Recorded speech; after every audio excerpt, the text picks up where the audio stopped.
बिहार में रहने वाले सभी विद्यार्थियों के लिए बहुत बड़ी खुशखबरी है। उनके लिए बहुत बड़ी वैकेंसी होमगार्ड की तरफ से आ चुकी है।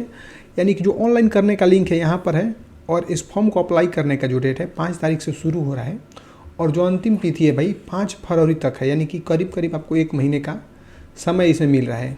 टोटल सीट की बात करेंगे तो 64 सीट है, ठीक है। और भी आगे आप लोग देखेंगे डिटेल में, तो ये पूरा का पूरा नोटिफिकेशन ही हम आपको दिखा दे रहे हैं कि यहाँ पर भारतीय नागरिक होना जरूरी है। यानी कि 64 वो सीट ही है, और इसमें बस बिहार के लोग ही नहीं बल्कि ऑल ओवर इंडिया के लोग भी इस फॉर्म को भर सकते हैं। अब बताइए ना, पुरुष महिला थर्ड जेंडर सभी लोग इस फॉर्म को भर सकते हैं, ठीक है।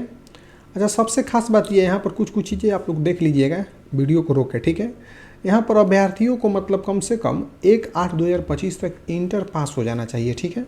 तो अब जाकर इस फॉर्म को भर सकते हैं। कम से कम एज इसमें मतलब किसी भी कोटि से है, कम से कम आपका मिनिमम एज भाई 24 बरस होना चाहिए। उससे कम होगा तो नहीं भर सकते, और मैक्सिमम कितना 50 बरस होना चाहिए, ठीक है। बात क्लियर है। थोड़ा सा आगे यदि आप देखेंगे तो यहाँ पर कह रहा है कि मतलब ऊंचाई, सीना और वजन के लिए कोई भी अंक नहीं मिलेगा, ठीक है। यानी कि आपका हाइट कितना भी है, चेस्ट भी कितना है या वजन भी है, तो उससे कुछ नंबर नहीं मिलने वाला है। लेकिन इसमें आपको पास होना पड़ेगा, जैसे कि पिछले नोटिफिकेशन में भी था, ठीक है। पुरुषों की यदि बात करेंगे तो लंबाई कम से कम 165 सेंटीमीटर होना चाहिए, और महिलाओं मतलब अनुसूचित जनजाति के लिए 160 होना चाहिए, ठीक है। सभी वर्ग की महिलाओं के लिए 155 होना चाहिए, यानी कि 155 सेंटीमीटर यदि आपका है तो आपका काम बन जाएगा, ठीक है। फिजिकल की यदि बात करेंगे तो पुरुषों का जो चेस्ट है बिना फुला 81 होना चाहिए, और फुलाकर 86 होना चाहिए, ठीक है। इसी तरीके से ये भी सारा चीज़ है, और महिलाओं के लिए कोई भी चेस्ट की यहाँ पर बात नहीं की गई है, ठीक है। अच्छा, सभी वर्ग की जो भी महिलाएं भाई उनके लिए जो एज होना चाहिए कितना होना चाहिए, 48 kg होना चाहिए। इससे कम होगा तो आप डिसक्वालीफाई हो जाएंगे, बाहर हो सकते हैं, ठीक है। तो थोड़ा सा खाओ कर अपना फिटनेस बढ़ा लीजिए, ठीक है। जो भी परीक्षा होने वाला है वो मैट्रिक के आधार पर होगा, यानी 10वीं जो में जैसे क्वेश्चन पूछा जाता है उसी के लेवल का होगा, ठीक है। ऐसा ही इसमें बोला गया है। हालांकि ऐसा होता नहीं है, जिसमें पूछा जाएगा आपका हिंदी पूछा जाएगा, अंग्रेजी, गणित, सामाजिक विज्ञान और विज्ञान भी पूछा जाएगा, जिसमें बहुत सारा विज्ञान है, ये सारा चीज़ें आ सकता है, सामान्य ज्ञान और जो करेंट अफेयर्स भी पूछा जाएंगे। टोटल नंबर की जो क्वेश्चन होगा भाई 100 क्वेश्चन होगा, ठीक है। 100 अंक का क्वेश्चन होगा हर प्रश्न के लिए, मतलब एक आपको 2 घंटा का समय मिलेगा, ठीक है। टोटल प्रश्नों की संख्या भाई कितना होगा, 100 याद रखेंगे, और एक सही उत्तर के लिए 1 अंक मिलेगा। यानी कुल मिलाकर बात ये करेंगे कि इसमें माइनस मार्किंग नहीं है, ठीक है। अच्छा, सबसे बड़ी बात यह कि इस परीक्षा को पास करने के लिए आपको कम से कम 30% अंक लाना ही पड़ेगा। यदि आप उससे कम लाते हैं तो भाई आप शारीरिक दक्षता में असफल घोषित हो जाएंगे, यानी कि शारीरिक दक्षता नहीं दे पाएंगे। यानी फिजिकल आपको पास करना है, पहले रिटेन पास करना है, उसके बाद फिजिकल के बारे में सोचना है। यानी कि अभी से पढ़ाई में लग जाइए, ठीक है। अब यहाँ पर दिया है कि लिखित परीक्षा अंतिम मेधा सूची का आधार नहीं होगा। ऐसा नहीं है कि यदि आप मतलब क्वालिफाई कर गए बस रिटेन में तो काम बन जाएगा, नहीं, आपको फिजिकल भी पास करना पड़ेगा, दोनों पास करना पड़ेगा, ठीक है। अच्छा, यदि बात करेंगे हम लोग फ़ी की, तो जब से नीतीश कुमार बोल दिए हैं तब से हर बिहार के वैकेंसी भाई 100 रुपया लगेगा, ठीक है। बाकी सब नीतीश कुमार संभाल लेंगे, ठीक है। अच्छा, बात करेंगे यदि दौड़ का, तो 50 अंक का दौड़ है, ठीक है। 1600 मीटर दौड़ना है 6 मिनट में, ये बात है पुरुषों के लिए, ठीक है। जैसे जैसे यदि आप कम दौड़ेंगे उसके हिसाब से ज़्यादा समय लेंगे तो आपको नंबर जो है कम मिलता जाएगा, ओके।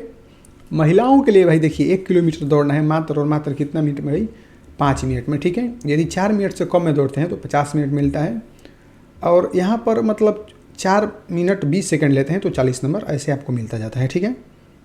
गोला फेंकने की बात करेंगे तो गोला फेंकने के लिए मतलब 16 पाउंड का यदि आप गोला फेंकते हैं 16 फीट तक, तो आपको 16 से 17 मतलब ऐसे फेंकेंगे तो 9 अंक मिलेगा। 20 फीट से यदि आप ज़्यादा फेंक देते हैं तो 25 नंबर आपका इसमें रखा गया है, ठीक है। अच्छा, एक चीज़ और देखेंगे कि 16 फीट से कम गोला फेंकने वाले जो भी पुरुष अभ्यर्थी होंगे उनको असफल घोषित कर दिया जाएगा। यानी कि पुरुषों की बात करेंगे भाई, मैन के साथ ऐसा हो रहा है कि कम से कम 16 फीट आपको फेंकना ही फेंकना है, ठीक है, इससे कम नहीं फेंकना है। महिलाओं के लिए 12 पाउंड का गोला कम से कम 12 फीट फेंकना है, यानी कि 4 फीट आप कम ही फेंकिएगा लेडीज लोग तो भी सैलरी उतना ही मिलेगा, बस गोला फेंकना है कम, ठीक है। खैर ये सब बात अलग थी।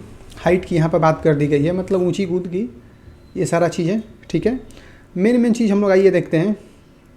अच्छा, एक चीज़ यहाँ पर दिया है कि किन्नर जो भी लोग हैं, ट्रांसजेंडर, थर्ड जेंडर जिसको बोलते हैं, उनके लिए शारीरिक मापदंड और जो भी कुछ होगा, ठीक है, वो पिछड़े वर्ग के समान होगा। बात समझ में आ रही है कि नहीं आ रही है, बताएंगे जल्दी से। नहीं समझ में आएगा तो कमेंट भी आप करेंगे तो हम डिटेल में आपको बताने वाले हैं, ठीक है।